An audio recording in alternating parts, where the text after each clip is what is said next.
Welcome to the John and Heidi Show podcast, brought to you by DirecTV, 1-800-259-7646. Also brought to you by RVRealtor.com. If you're buying an RV or selling an RV, check out RVRealtor.com and the Dollar Shave Club. Here's John and Heidi. Thank you so much for listening to the John and Heidi Show on a Friday. It is the 28th day of August, and I cannot believe we are almost done with August. I just can't believe this whole year has gone by as fast as it has. It is cruising, man. Coming up later in the program, got an exciting guest, Cynthia Copeland. Cindy Copeland is, I guess, what we'll call her. She has a book called Really Important Stuff My Kids Have Taught Me. And the neat thing is, she put this book out 20 years ago when her kids were kids. Now they're all grown up, and she's re-released it. And it's more of like a book that has images and some updates, and it's a neat thing. It was a bestseller back then, and I bet it will be again because kids teach us stuff all the time. And then she's got another book called Stuff My Dog Taught Me. I think that sounds like a fun one, too. But we're going to be chatting with her later in the program. And did you know that during the county fair season, the strange food creations return, and one of the newest ones came from Manhattan, Montana, and it is mashed potato ice cream. Ew. It's the talk of the nation again, apparently. For people who are into weird foods from fairs, mashed potato ice cream. I got to admit, I'd kind of like to try some. Oh, you would not. I would. I kind of want to try. I think tonight we'll have mashed potatoes for dinner. That is disgusting. And I'll just put chocolate syrup on those, and maybe that'll help. All right, coming up, we got a fun story about another guy. We've had several of these, about a guy that called 911 a bunch. We'll tell you what he did. It's on the way. This portion of the program is brought to you by Dollar Shave Club. Get razors for $1 a month plus a few bucks shipping, so you can enjoy fresh razors every month for as little as $3. Learn more at dollarshaveclub.com/radio. Police in Pennsylvania say Travis Turner called 911 63 times in the last 3 years. Now, we had a story not too long ago about a guy that called 911 and he got arrested so many times that they finally arrested him, and then he got a call when he got to jail, and he called 911. Well, this is a different guy. But his most recent reason for calling, he called first responders. They arrived to treat what he said was chest pains.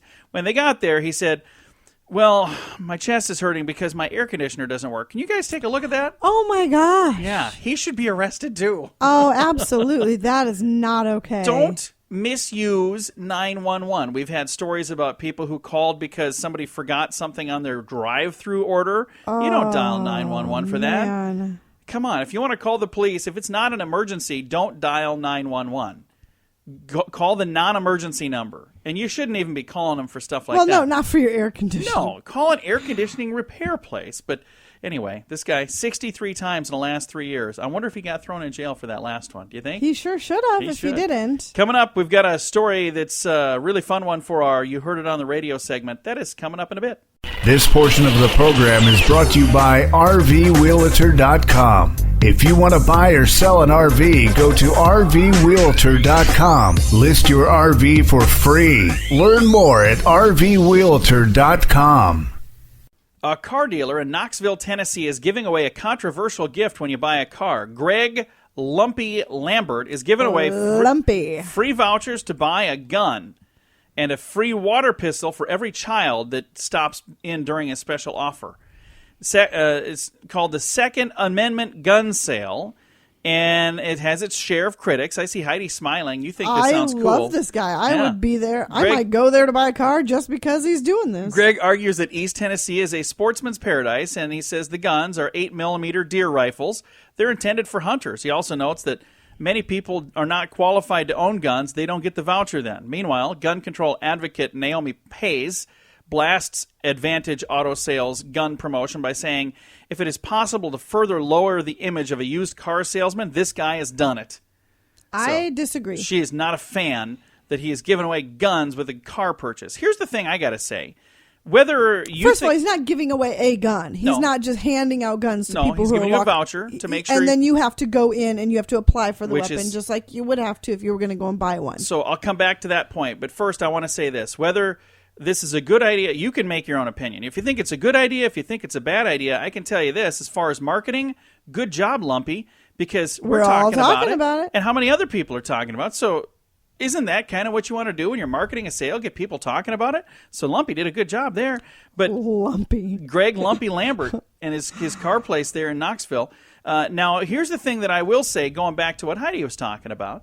He took the very good high road on this, not just handing out guns to people, but handing out vouchers. Because if he was just handing out guns, he then I'd have would a problem get in with trouble. it. Yeah, absolutely. And there are people that so. are upset because he's giving a free squirt gun to kids that come in. Even if they're not buying cars, they come in with mom and dad to test drive a car. They get a squirt gun. I think that's adorable. What kind of fun haters don't let their know. kids have squirt guns? I don't know. Well, you know what? I know some people that don't let their kids have squirt guns. I had squirt guns growing up, and I turned out perfectly fine. You did not. She didn't turn out fine. I'm not negating the fact that she had a squirt gun. It all makes sense now. All right. She's a very good shot, so I better be good. Thank you so much for listening. You know that's true because you heard it on the radio. The John and Heidi Show is brought to you in part by the Keystone Treatment Center. This is your brain, and this is your brain on drugs. We share silly stories here on the program, but addiction is no joke. If you or someone you know suffers with an addiction to drugs or alcohol, make today the day you seek help. Call toll-free 844-204-1055. That's a toll-free number. Again? 844-204-1055. And this is your brain on drugs. This woman really let her backyard go to pot. In Hernando, Florida, a woman could be facing cultivation and possession of marijuana charges. Her neighbor told deputies the plants were in plain view, and he took them into the backyard, and they saw, well, we can see a dozen plants growing next to a hot tub. Inside the woman's home, deputies found some partially smoked joints, a baggie containing marijuana. Oh. The alleged pot grower said she knew nothing about the marijuana plants. Right, she didn't. She told the deputies she was growing it to gain weight after an injury. She's taken this to court, but right now she's spending some time in jail. Bail was set at $10,000. She's not gonna. It's like, really? You're telling me there's marijuana growing in my backyard? I knew nothing about that. Where did the stuff in her house Could you come explain from the then? joint then, ma'am? Yeah, exactly. Oh, I had dinner guests the other night. Somebody must have brought it. Had to be them. This has been your brain on drugs. Coming up in a bit, we've got a guest, Cindy Copeland, going to be talking with us about her book, Really Important Stuff My Kids Have Taught Me. That is on the way in just a bit. This portion of the program is brought to you by Keystone Treatment Center. Addiction is no laughing matter. Call Keystone Treatment Center toll-free at 1-844-204-1055. In Gainesville, Florida, this is like the second or third story from Florida today.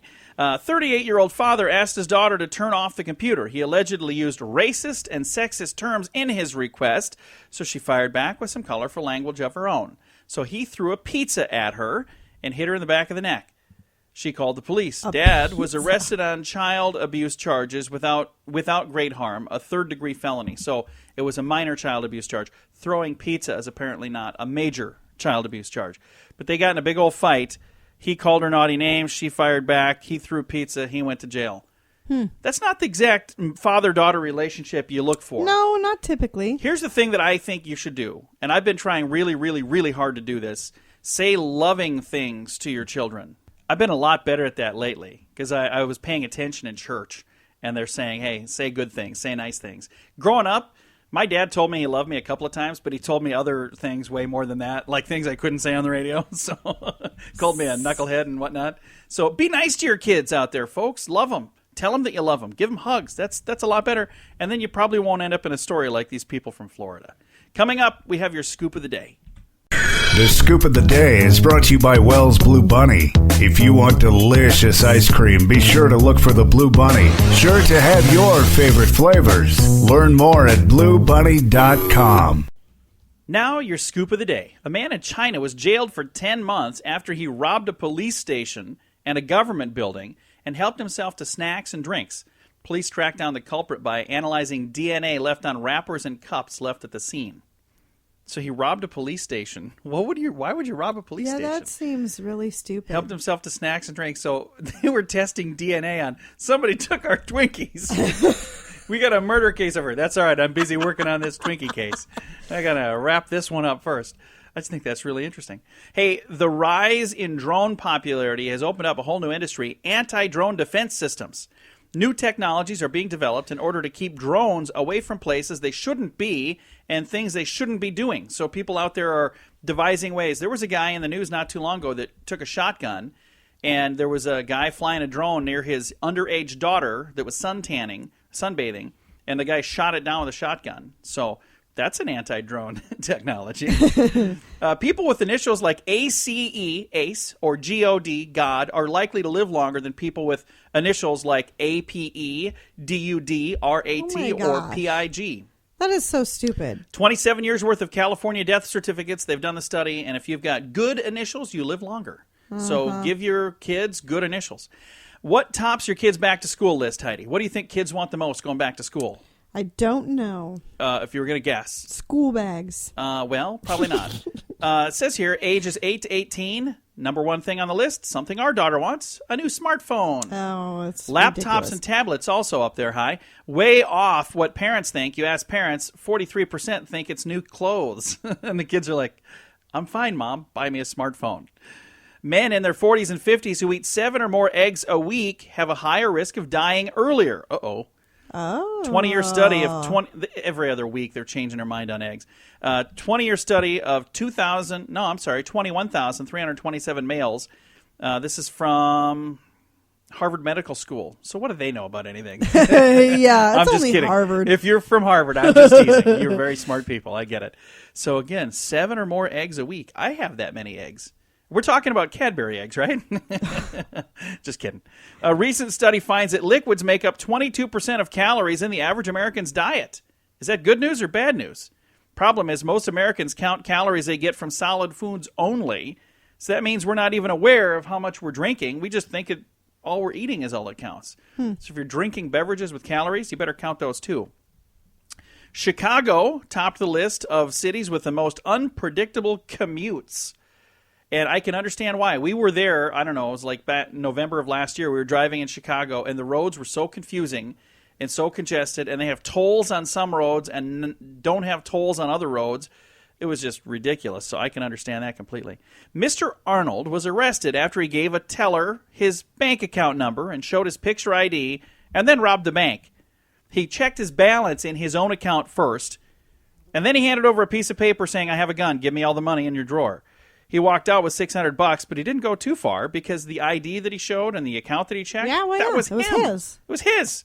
So he's in custody in an Anchorage jail and faces federal bank robbery charges. Wow. That is not a very smart thing to do. Not at First of all. all, I would never rob a bank ever, ever, ever, ever, ever. But if I did, I certainly wouldn't do it that way. No.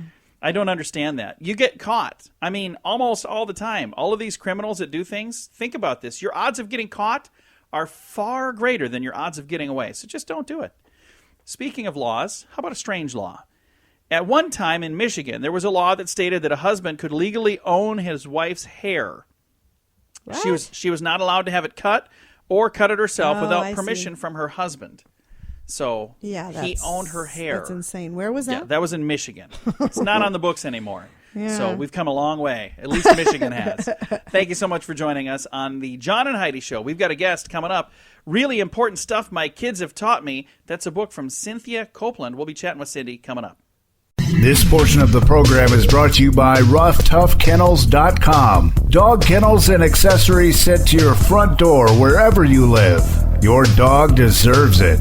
Learn more at RoughToughKennels.com. Thank you so much for listening on a Friday. I've got a special guest today, Cynthia Copeland. She's an author. She's got a couple of great books, a couple of bestsellers out there. She's got one called Really Important Stuff My Dog Has Taught Me, which I think is awesome. And another one that's really cool, Really Important Stuff My Kids Have Taught Me. Cynthia, thanks for joining us. How you doing today? I'm doing great. How are you doing? Doing awesome. And I'll tell you what, I love the idea for your books. I've got dogs, so I've learned a lot from my dogs, but I also have kids, and I've definitely learned a lot from my kids. So when you look back at the beginning, what was the inspiration for the books? Well, it's interesting because this really important stuff my kids have taught me is actually, we're re-releasing it as this big photo edition for its 20th anniversary year because I wrote it more than 20 years ago when my kids were small.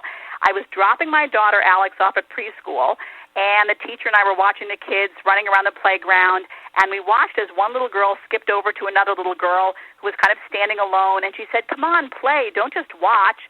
And the teacher and I sort of absorbed this declaration about the importance of engaging in life as opposed to observing from the sidelines, and the teacher said, some days I think the kids teach me more than I teach them. Oh. And it was one of those light bulb moments. I thought, there is a book. There is a book. So I put together all the aphorisms I could think of that had to do with the way my kids saw the world. And I just watched them. Of course, that was long before the Internet, so you couldn't go online for inspiration. It was just about going to the playground with them, going to school with them, watching the things that they said and did and how they interacted with the world, and just learning from them and just sort of saying, these are little barefoot philosophers I've got here. I'm going to see what I can learn from them. So what would you say are the biggest differences between the book that was a bestseller a couple decades ago and the new release of Really Important Stuff My Kids Have Taught Me, or are they the same? No, we picked out all of our favorite aphorisms from the first book, and we added beautiful photos. The first book had no photos. This has kind of almost a National Geographic vibe, a lot of universal photos, global photos, some vintage photos,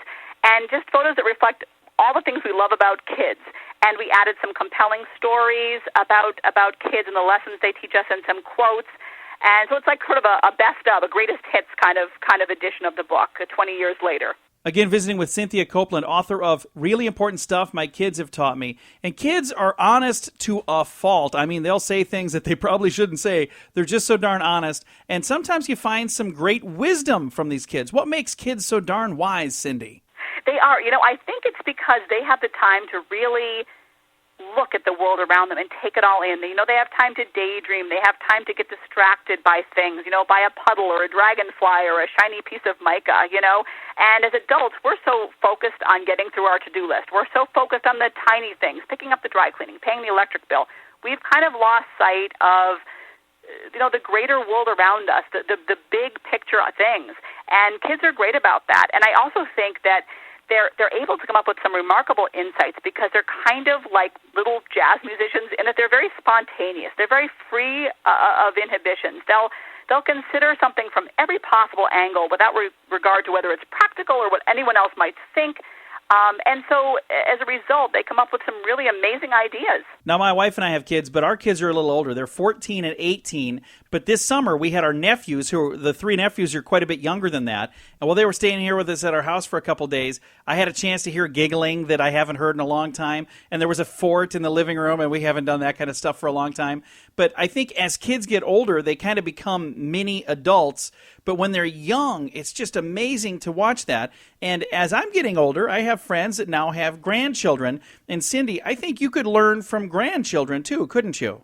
Oh, I think that's so true. And I think you're right. They teach us different things at different ages. When they're very, very young, of course, they're looking at everything through a very clear lens. They haven't really been affected by what other people think or what other people say. It's all very a genuine reaction to things, Some of my favorite things that my kids taught me when they were very little, they taught me about, like, perseverance. If you watch little kids learning to walk or learning to do anything, they absolutely take stumbles in stride, and they just try things again. I mean, they don't equate failing with failure. They'll just go at it again. They teach us about loving other people. They love us as we are. They don't love us as we should be. And they teach us to take chances. One of my favorite aphorisms in the book is, if you wait until you're really sure, you'll never take off the training wheels. I mean, kids aren't prepared for most of what life dishes out. They lack the maturity, they lack the experience, and yet they'll routinely sign on for advanced activities before they've met the prerequisites. They just figure it out as they go along, and they just understand that sometimes if you wait until you're thoroughly prepared, you miss your chance, so they'll just go for it. Cindy, as you were putting the book together, what would you say are some of the most important lessons that kids teach us? The couple that really stood out for me, kids teach us to be our own champions. If you ask a little kid to describe himself or herself, they'll tell you all the things they do well. They don't start apologizing for their shortcomings or focusing on what they don't do very well. They talk about all the things that they're great at. And I think, in a competitive world, that's a wonderful thing. I mean, so many limitations are self-imposed, and kids don't hear that sort of negative inner voice predicting failure. The name of that chapter is Sign Your Name Big, and I think that's exactly what kids do. I think they teach us to share knowledge. I mean, when a kid knows something, he will tell all of his friends about it, and then they tell their friends. And I mean, adults tend to kind of hoard knowledge. We think maybe it gives us some sort of competitive advantage to do that, but kids share knowledge. And over the course of our evolution, that's what's sort of helped us evolve and survive as humans, is to sort of collaborate and share information. And kids teach us to be curious. I mean, my goodness. how many questions. I think I read that kids ask an average of 300 questions a day. Actually, 4-year-old girls ask the most, 390 questions a day. That's a lot. And that's wonderful. They're always trying to find out more information. I think that's terrific. And right now, I want to get some more information about where we can find this book. Really Important Stuff My Kids Have Taught Me. Where can we find it, Cynthia? Well, it's available at all bookstores, on Amazon, pretty much anywhere that sells books. You can pick it up. Thank you again for taking a few minutes to chat with us about your book today. Thank you very much for having me. I really appreciate it. Again, the book is called Really Important Stuff My Kids Have Taught Me. You can find that book and over 25 others from Cynthia L. Copeland. Find those wherever you like to buy books. One of my other favorites on there is Really Important Stuff My Dog Has Taught Me. Some really cute books. So if you're looking for something fun as a gift or maybe even something for yourself, go out and check it out. Thank you so much for joining us on a Friday edition of the John and Heidi Show. This portion of the program is brought to you by CarsForSale.com. If you're in the market to buy a car, truck, or van, find thousands of vehicles to choose from at CarsForSale.com.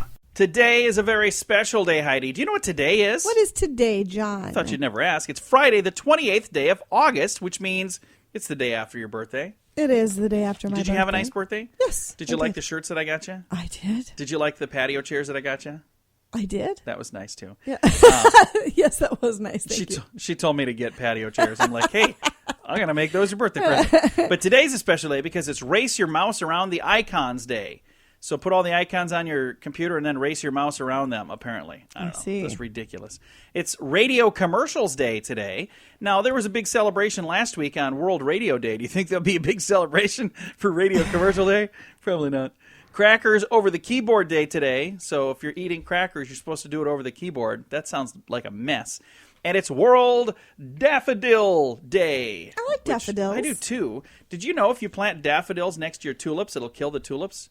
I did not know that. I read that somewhere because I always thought we used to live in a town where they had a tulip festival, and there was another town not too far away that didn't like them at all. They had cannons on their town squares pointed at each other, and I thought they should have a daffodil day because they have a tulip day. They should have a daffodil day. I'm like, that would have been such an awesome idea. I lived in the tulip town, so of course I didn't recommend it.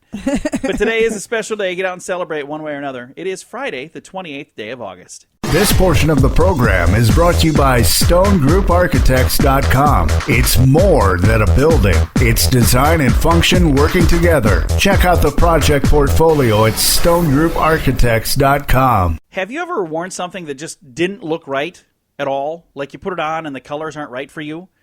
Yeah, everybody has. Well, according to the National Examiner, I don't know if that's for real stuff or not, or isn't that kind of, that's National Enquirer. Hopefully this one's legitimate. They say it's easier to color your world if you know what hues go best with your hair. You can use your wardrobe to bring out the color in your face and the locks or downplay them, according to experts. For instance, like sunshine, yellow brightens anything it touches. Here are some other hints. Redheads.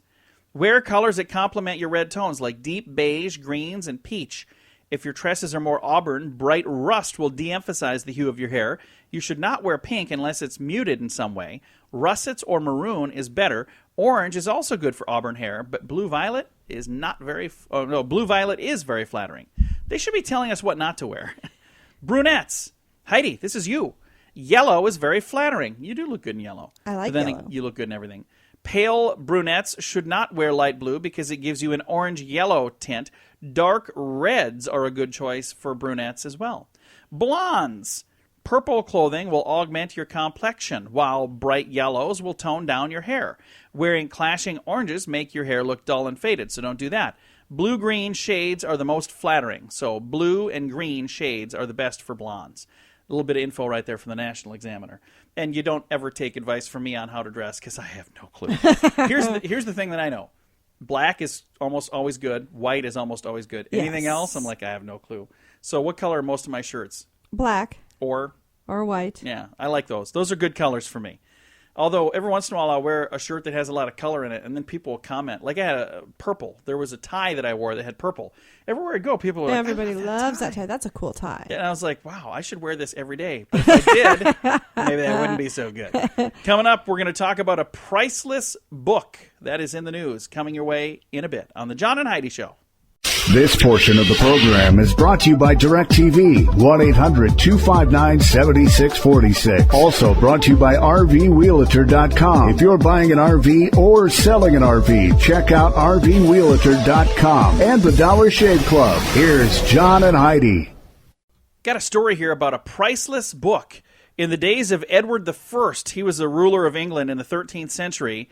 The price of a well-written Bible was 37 pounds. That's about $184. But think about that. Back in the 13th century, that was a lot of money. $184. Right.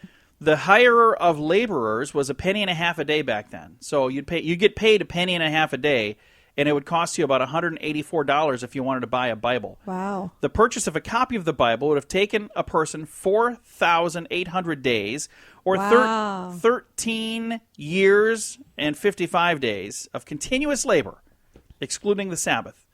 So more than 15 months of labor just to buy a Bible back in the early 13th century. And nowadays, you can get them for free at every hotel. They're in the, hey, take that with you when you go. So it's funny. I wonder how many people do just take a Bible from a drawer in the hotels when they go. I've never taken one. I've never taken one because I already have a Bible, but I wonder if people do. Would it be wrong to steal a Bible? Isn't that what they're... No, I think that's what they're there for. Okay, well, very cool. Anyway, you should treasure yours a little more often. When you think about $184 is what it would have cost back then. They're so much more affordable now. And back then, you'd have to work 15 years just to afford one. That's crazy. That is. So that's a priceless book that you should treasure a whole lot more. This portion of the program is brought to you by GunUp.com. If you're a gun lover, you'll be in heaven at GunUp.com. Built by experienced military veterans, shooting sports competitors, and publishing professionals. They have awesome stories and articles that are read by millions of gun enthusiasts. Check it out at GunUp.com. Yvonne Maurice is going for a ride, but it won't be in style. She's been sentenced to more than 3 years in prison for a botched bank robbery using a limousine. Yeah, that's going to blend right in when you're trying to get away. Prosecutors charged Maurice for hiring a limousine to act as her getaway car for the stick-up attempt at Citizens Bank branch in Rhode Island. The teller at the drive-up window triggered an alarm before they got any loot. Prosecutors say the driver was not in on the bank job. Had no clue. He just pulled up to the drive-up window and thought he was helping her get money out of the account, probably to pay him or give him a tip or whatever. But turns out she was robbing the place. How do you rob a bank from the teller window? Aren't those bulletproof glass? Yeah, I don't know why you would try to do What did she think she was going to do there? Again, as we've said many times, most of the time, burglars don't, or robbers in this case, don't necessarily put a lot of thought into what they're doing. They're not the smartest bulbs on the old Christmas tree. Almost always get caught. It's not worth... The odds are not in your favor. No, they're not. Hey, coming up, we're going to talk about if you're trying to have a baby, you should have more fish. We'll tell you what that means in a bit. This portion of the program is brought to you by Dollar Shave Club. You can get razors sent to your door each month for just $1, plus a couple of bucks shipping. It's an amazing deal. Log on to dollarshaveclub.com/radio to learn more. That's dollarshaveclub.com/radio. Now, back to the John and Heidi Show podcast. If you're pregnant right now, you're supposed to eat more fish. You know why? Why is that? According to a new study, first of all, I got to apologize. I was under the impression before that if you wanted to have a baby, you needed to have fish. But no, it's if you are with child right now. I was wondering. Sorry. If you're with child... I was picturing have you're more supposed fish. to get an aquarium. And I was like, oh, good. I thought maybe it put people in the mood or something. Hey, look at these. These betas are really turning me on. Hubba, hubba. A new study found that 3-year-olds whose mothers ate more fish while pregnant with them scored better on tests of cognitive function than kids whose mothers avoided seafood.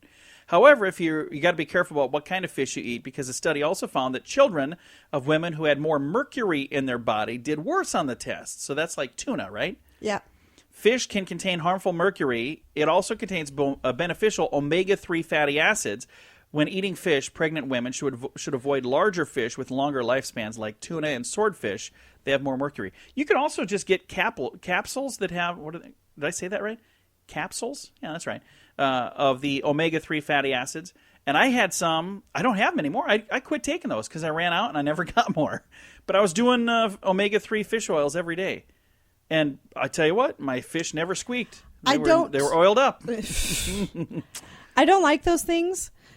Oh, there's some that the ones that I had don't have the fishy taste. But still, I mean, No. they're huge. Okay, but I don't like to swallow them. oh, yeah, it's like eating a horse tranquilizer. They're but giant. It is gigantic. It's a If huge. they made a smaller one that didn't taste like fish, Why I'd don't they probably just take make them. 6 little ones? Take 6 Well, I little wouldn't ones. do that either. Why not? Because then I feel sick to my stomach. I'm so full. I can't have lunch. I had my omega-3 today.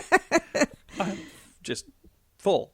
Anyway, if you're going to have a kid, if you got a child on the way, have some more fish, or at least get omega-3 fatty acids. It'll make your kid smarter. I mean, my mom did it, and look at me. I have no proof whatsoever that my mom did that. I have no idea. Coming up here in a bit, we've got some good news that is on the way. This portion of the program is brought to you by DirecTV. Call 1-800-259-7646. They have hundreds of channels to choose from, with many packages to fit your viewing desires. Learn more at 1-800-259-7646. We always like to wrap this program up with some good news. I mean, during the show, sometimes we have some terrible news, some dumb stories of people doing dumb things. Let's try to top things off with something positive. When life gives you lemons, you make lemonade. There you go. There's an organization that's turning a local pest into a tourist attraction in Bolivia. Food for the Hungry is a Bolivian group that their team heard about problems for a red-fronted macaw. It was causing all kinds of problems for local crops, and it sparked an idea. The organization first helped farmers devise a way to keep the birds away from their crops without killing them, and then they helped area residents turn these birds into a source of income by helping create a tourist destination at the breeding grounds. The changes have increased the villagers' incomes and opened their hearts to hearing about God's Word. It was a Christian organization, Food for the Hungry. That's who's doing this. And they put this whole plan together. So now they get all of their crop, because before these red-fronted macaws were chewing up the crops. Now they get to keep their crop and sell it. Plus, they have a tourist attraction, people coming to check out a red-fronted macaw and see what they look like. I have to Google it now because now I want to know. That's nice. What does a red-fronted macaw look like? I don't know. I wonder if, I don't know. It's got a red front, I'm assuming. Either that or it's got a funny name, one way or the other. But there you go. Always try to find something positive, and there's a lot of negative things out there, but we always try to squeeze at least one positive thing in before we end the program. Thank you so much for tuning in. It is a Friday. We appreciate you joining us. We got a really fun week planned for next week. A lot of really cool guests that we're going to be chatting with. So be sure to come back and join us once again right here on the John and Heidi Show. Time to say goodbye, Heidi. Goodbye, Heidi. Goodbye, everybody. Have a great weekend. Thanks for tuning in. Time now for the bonus break. Only available here on the John and Heidi Show podcast. And your bonus break is brought to you today by the Dollar Shave Club. You can learn more about those crazy cats on their website. But before I even tell you that, I'm going to tell you why you should go there.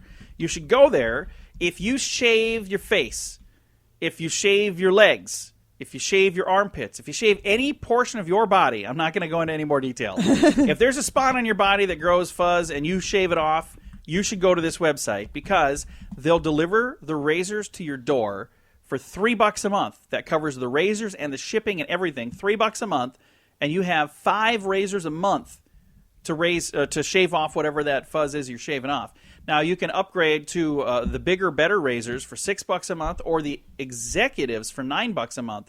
It's all available at dollarshaveclub.com/radio. Now, make sure you do the /radio. Otherwise, you're doing this and they don't even know it's coming from us. So check it out. dollarshaveclub.com/radio. Now your bonus break.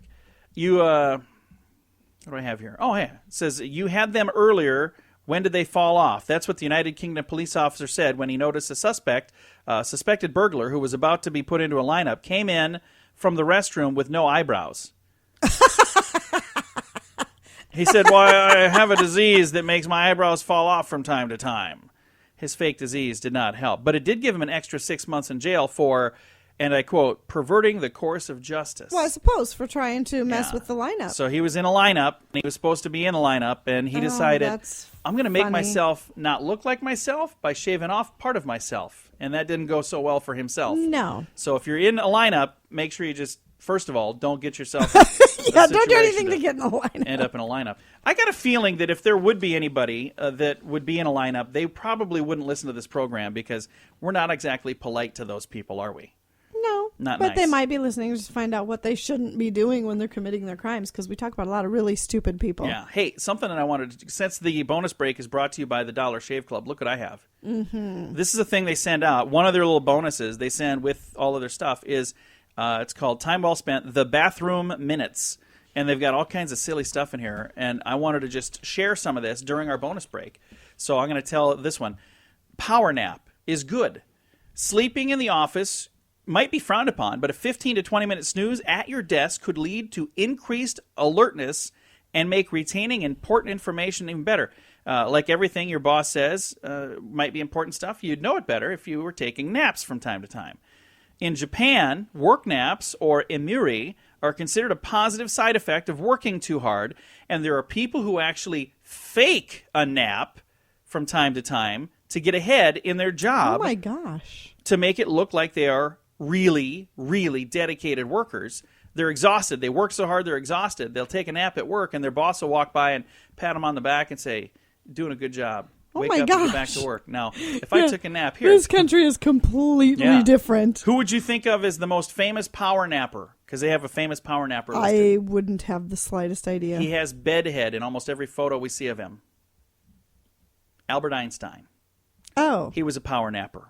So he's a famous power I thought you were napper. talking about somebody from Japan. No. I was like, how am I supposed to know? No. I never said Japan. Well, you were just talking about Japan. Then you said, who's the most famous power napper? I'm like, I have no idea. Next week we're going to share some more stuff here during our bonus break because I brought this. I thought, you know what?